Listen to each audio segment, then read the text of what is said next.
Hello and good morning, Alan. How are you doing today, sir? Errol, I'm great. How are you? Absolutely fantastic. Man, you could not ask for a better time to bring jury duty forward because people are into court scenes right now. I think you're right. It's the drama. It's what always makes me laugh about shows like this is the fact that we won't go to jury duty, but yet we'll watch a show about jury duty. And it's like, come on, man, we need some real participation here.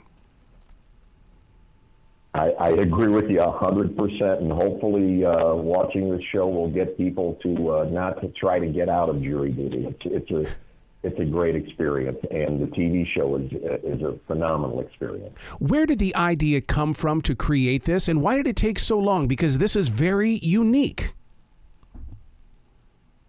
Well, my understanding is the producers, you had some guys who were involved with The Office. You had some guys who were involved with some Sacha Baron Cohen projects.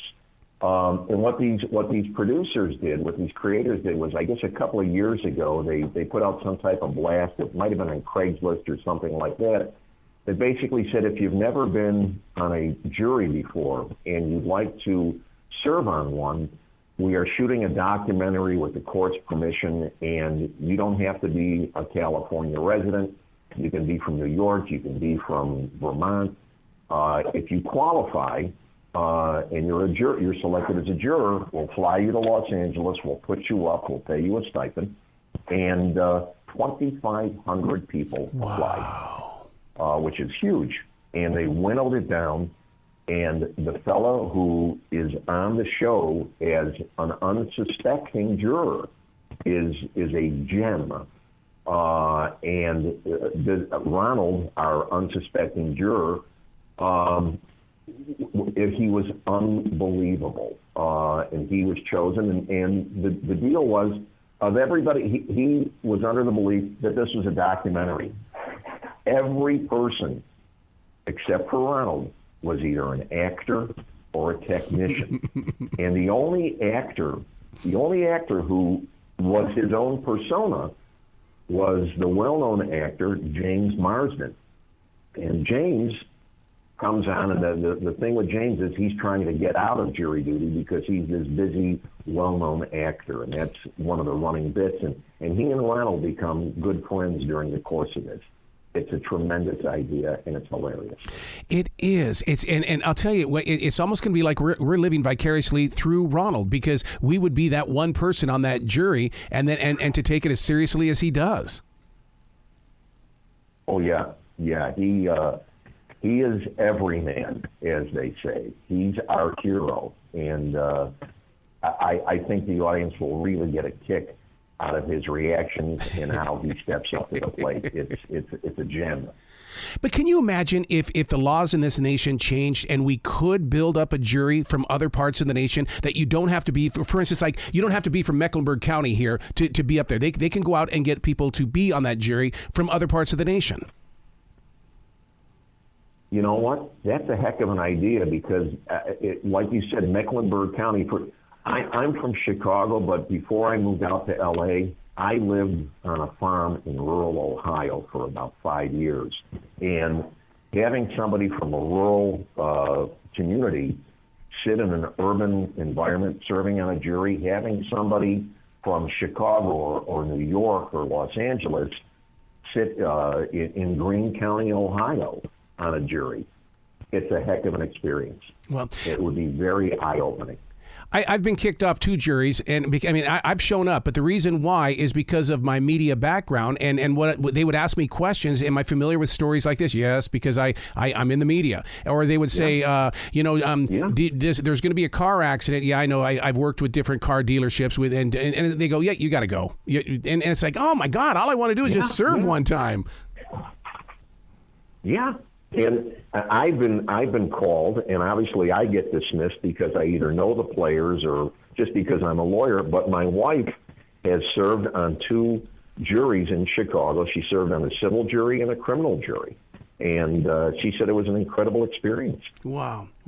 How does everybody keep a straight face when something like this is happening to Ronald? And I realize, actors are actors, but the thing is that doesn't it also sharpen their skills to be in that moment as that actor, to stay true to the character? Well, I'm laughing as you're saying that, because there were so many crazy moments during the course of this trial where silly stuff happened that if you break because of the silly stuff. I mean, 95% of this was unscripted. So there were boring parts during the trial, which, as far as I'm concerned, kept it real, where this unsuspecting gentleman said, oh boy, this is boring, or this, let's move on with this. Yet there were other moments where certain things happened that caused you to say, what the heck just happened here? And so, yeah, I smirked a couple of times. There's no question about that. But you try your best to not break or only do so where it's appropriate. What did you learn from this experience? Because you can't go into something like this and not take something from it. What I learned from it, and I kind of knew that as a trial attorney, but what I think people will learn from it, and it was reinforced to me, the jury system actually works. Mm-hmm. And when you entrust your fate to 12 men and women, it shows that it's a great system. Wow. All right. Now, where can people find? I'm very familiar with FreeVees. We use that app. I mean, it's amazing that they're putting shows, original programming like this on there. So for average people, where can they go to find out more information about jury duty? Okay, so Amazon FreeVee, it's a streaming video service. You don't need a subscription. Anybody can watch FreeVee programming for free through Prime Video, even if they're not a Prime member. So it's available as a standalone app on many connected TVs and devices, Fire TV, Roku, Samsung, mobile, that kind of stuff. So, and it's free. It is. So hopefully people won't have a difficult time finding it. Oh, no. I love it. I really do. When I first heard about it, I had to get to be a part of it. And now that you're adding jury duty to it, this is going to create water cooler conversation at work and on the social media. By saying that, you made my day, Errol. I love that. Please come back to this show anytime in the future. The door is always going to be open for you, Alan. You're most kind, Errol, and I've enjoyed it. And tomorrow, our first 4 episodes drop. Oh my God! So stay tuned. I'm glad you said 4 because you know how we are with binge watching these days. We'll accept 4, and then we'll get new ones coming up down the road. But thank you for giving us that to where we can tap into it. Oh, yeah, the 4 tomorrow, 2 the following Friday, and the last 2 the following Friday. I love it. You be brilliant today, okay, sir? Likewise, Errol. Take care.